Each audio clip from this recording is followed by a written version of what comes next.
Electricity is something we all take for granted. You know you can just boil a kettle or turn on a TV at the flick of a switch. But have you ever wondered how the electricity got there?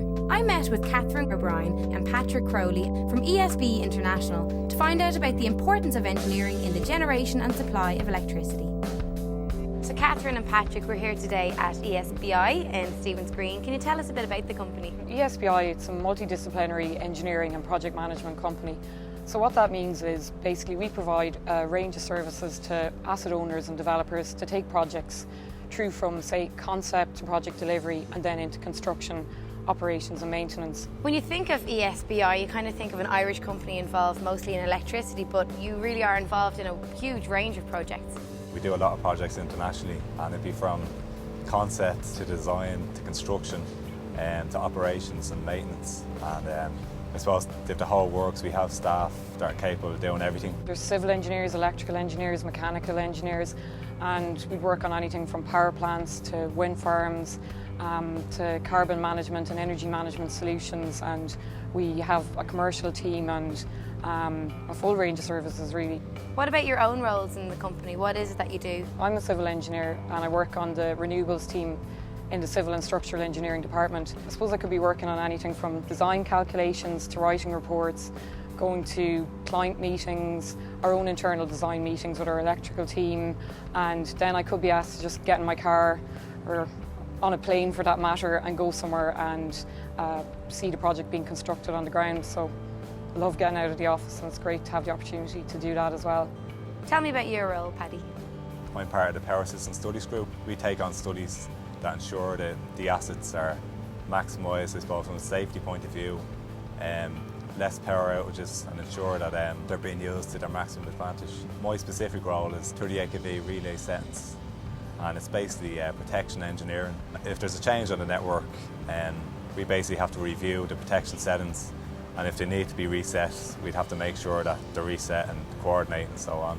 The overhead lines and cables and stuff, it'd be a gigantic version, I suppose, of what you'd have in your house, and just make sure that if there is a fault, that it trips safely and within the standard times as well.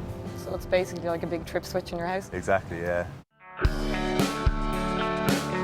Catherine and Paddy brought me to Mountain View Wind Farm in Cavan, where I could see some of their work in action.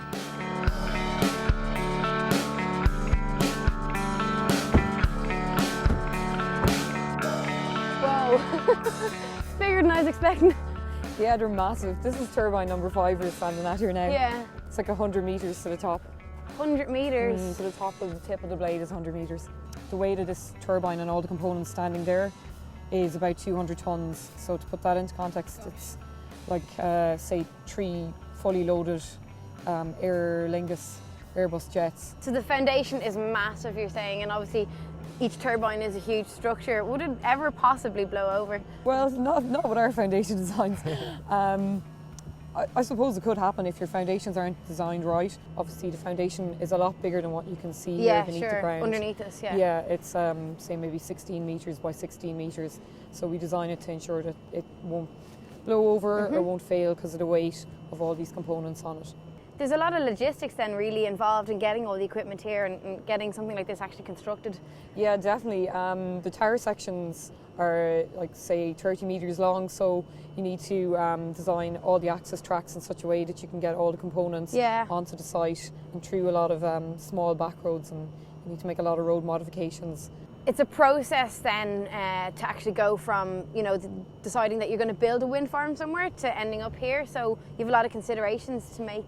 How do you get to deciding where you're going to build it? Yes, certainly. So I suppose first of all we have to look at high elevations where you've got high wind speeds, and you look at wind resource maps for the country and you find the windiest places available. But then you have to look at a whole list of other considerations and constraints. If there's an electricity infrastructure network close by to export the electricity from the wind farm, and then you have to look at who owns the land, whether it's suitable ground conditions to build a wind farm in, and look all the other environmental constraints and issues like how close you are to a house in terms of noise reduction and shadow flicker from the turbines before you can decide on a final location. Good job, you found a very windy spot here anyway, so well done. It certainly is. So we get to go inside now? Yeah, sure, I'll take you inside. Brilliant. I've never been inside a wind turbine before. Cool. Yeah, so this is the inside of a turbine, and from here there's a computer system within the turbine that is used to control it, and that can be monitored from a remote station in Germany. So what you're saying is activity in here can be controlled by a computer in Germany? In Germany, yeah. That's amazing. So it's ESBI International. What exactly is the international aspect?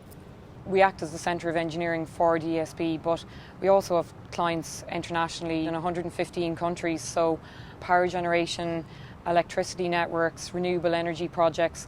Obviously the ESB has quite a long history of developing power projects in Ireland back since 1927, so we have a lot of expertise and technical skills which we can bring to the table. That's really something to be proud of, the fact that Ireland is leading the way in these technologies. The government has a strategy to develop 33% of our electricity from renewable energy by 2020. So the ESB is aligned with this strategy, and we're aiming to provide the same. So as part of that, we're intending to develop over 1,400 megawatts of our electricity from renewable sources.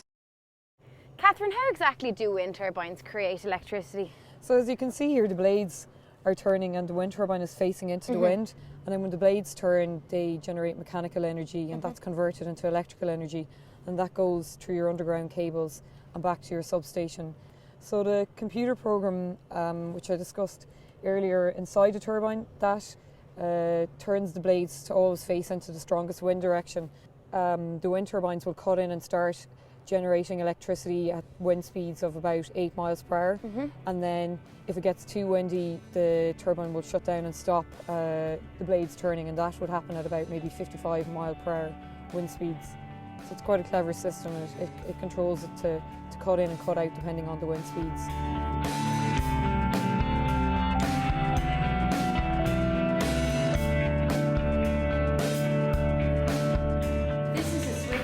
You were saying now you see a lot of switches here, but what exactly is the function?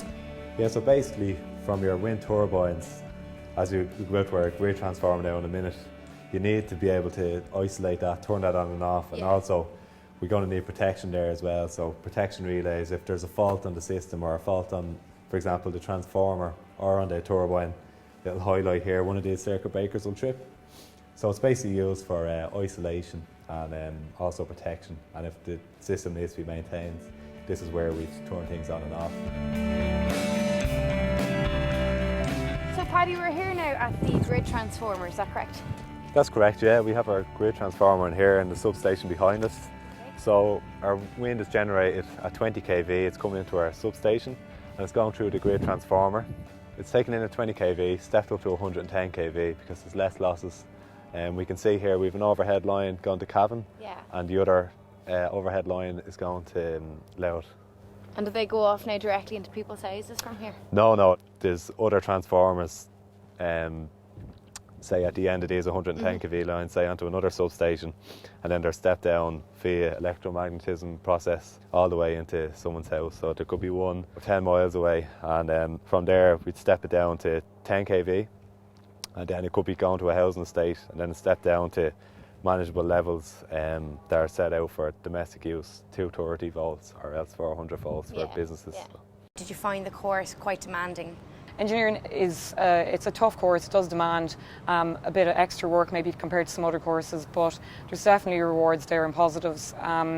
Like the course is really varied. There's the opportunity to interact with people in your class and do group projects, individual projects. You go on field trips, do laboratory, so it's not just sitting in a lecture hall, and it can be quite hands-on.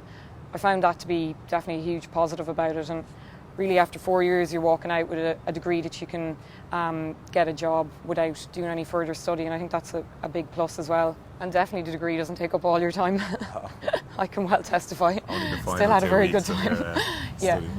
Is it rewarding then to see your project come to fruition?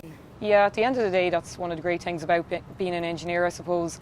You do all the hard work and the calculations and go to all the meetings and do the desk job, but at the end of the day, you get to get out on site and see the fruits of your labour, I suppose, and see something standing in operation. And I think ultimately there's nothing more rewarding than to say, I built that. So. I hope you've enjoyed learning a bit about how wind energy is generated and how just 21 turbines is enough to power over 18,000 homes in Ireland. and of the work that the engineers of ESBI do to ensure that our electricity is produced in the cleanest way possible.